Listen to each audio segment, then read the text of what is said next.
So we've been on vacation.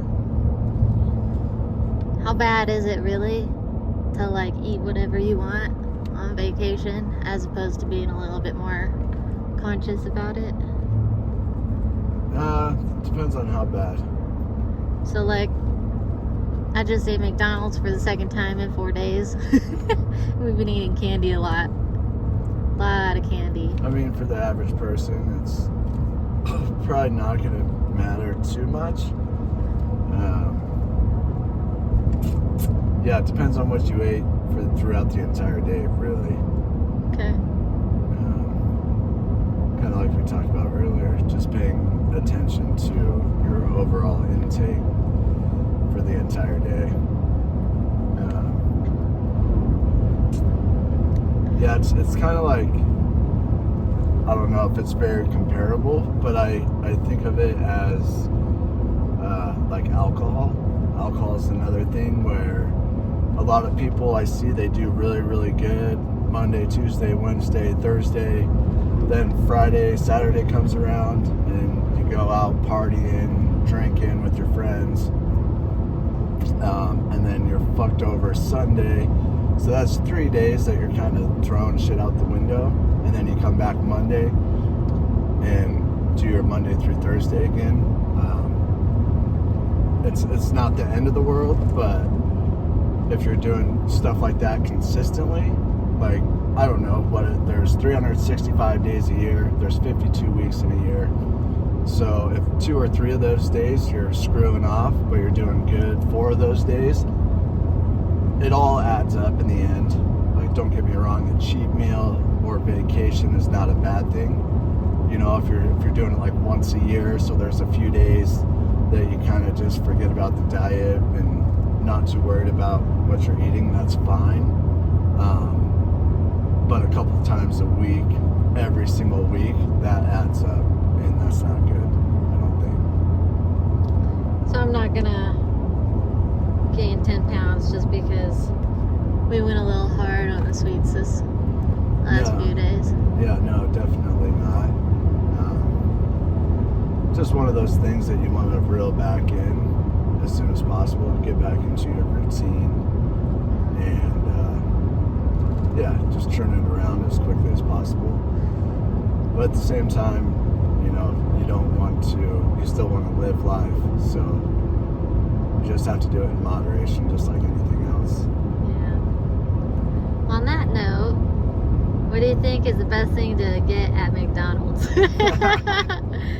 Like, health-wise? Yeah, so like we're on the road for a long period of time. Nothing. And nothing? Don't ever go there. Oh, man. But if you have no other choice, and I say this having eaten plenty of McDonald's, for me it's a little bit different because I need that amount of calories. So for me, I would rather eat McDonald's versus skipping a meal, because if I skip a meal, I lose like 3 pounds like that. Not literally, but that's how easy it is for me to lose weight, lose muscle. So I would rather choose that over having, like, skipping a meal. But yeah, I mean, if you're going to McDonald's, everywhere has healthy options now. Even McDonald's, I think they have like a grilled chicken salad or something like that. So just about anywhere there's relatively good options. Yeah. But like I said, don't let a Big Mac, you know, throw you for a loop and throw you off track completely and just say fuck it. Like, eat it, enjoy it, know that it's not the best option, and that you shouldn't do that often. Okay. That makes me feel a little bit better. What? Why? Because you eat like shit? Well, just the last few days. Last few days you ate like shit? Yeah. It's okay. Yeah, sometimes it's hard when you're on vacation. Is there anything that you recommend for, like, because you don't really, like, we went to, like, some nice dinners, and I'm sure they used, like, an entire stick of butter for the fucking salmon that I ate. Yeah, I mean, I wouldn't worry about that too much. You're still eating salmon, which is high in protein, still high in fat. That's a higher calorie cut of fish. still relatively healthy. I really wouldn't be too concerned about what they cooked it in or how they cooked it. Unless you're like a competitive bodybuilder, these olive oils and whatever they may use to cook it doesn't matter that much. Go for a walk afterwards. Go for a 10-minute walk. I recommend doing that after every meal. Why is that? It's just good to get the body moving. It's supposed to help with digestion as well, getting everything moving so your body can digest the food properly. Yeah, it's just one of the best things you can do after eating a large meal. Gotcha. Okay. Trying to think if I have any other questions. Do you have anything else to say? No. Just like I said, it boils down to calories in versus calories out, mainly, and then have some sort of workout program that you're doing, and turn your diet around slowly. One of the things that I see the most is when I'm talking with people, everybody wants to do like a complete 180.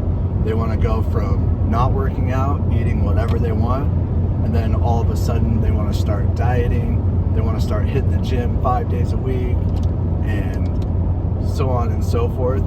And don't get me wrong, it's great to be that motivated or to want to make a change, but I see it far too often that people just set the bar here, and when you're used to living right here, setting the bar here is like, it just doesn't make a lot of sense. Like when you go out to set goals, they tell you to set SMART goals, right? Specific, measurable, attainable, what's the other one? Realistic and timely. So I recommend taking a similar approach when it comes to any sort of fitness journey that you want to start. Set the bar, minor changes as you go. Start working out once or twice a week. Be consistent at that. Build some trust in yourself that you can actually do that and stick to it, and then go from there. Just far too often I see people set the bar way too high, and you just don't have to do that. Maybe even write it down. Each week, set a new goal. Write it down. Yeah, sure. That's always a great way.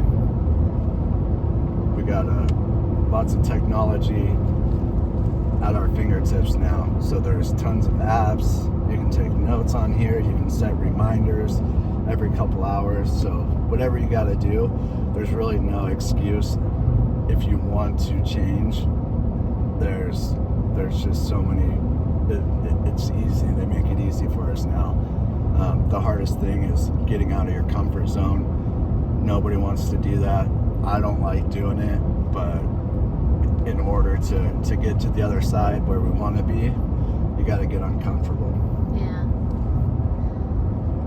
And back to the whole vacation thing, you do have a video of a vacation workout with limited resources at a hotel. Yes, I did. I think I posted it like last night. The video, as far as working out on the road or working out from home, a lot of people say they don't have time to go to the gym, their kids, their job, this, that, or the other, which I do understand it, but it's all bullshit. If you really, it comes down to it, it's all bullshit. Everybody has the time. You got to make the time for one. And I don't care if that's sleeping an hour less or waking up an hour early. Everybody has the time to make it happen if they want it bad enough. But let me avoid going on that rant. I did post a video, shoulder and tricep workout with very limited workout equipment, a couple dumbbells, and a little machine that I did some tricep work with. You can go check that out on YouTube. And I will be posting more content, and message me or comment if there's anything you guys would like to see.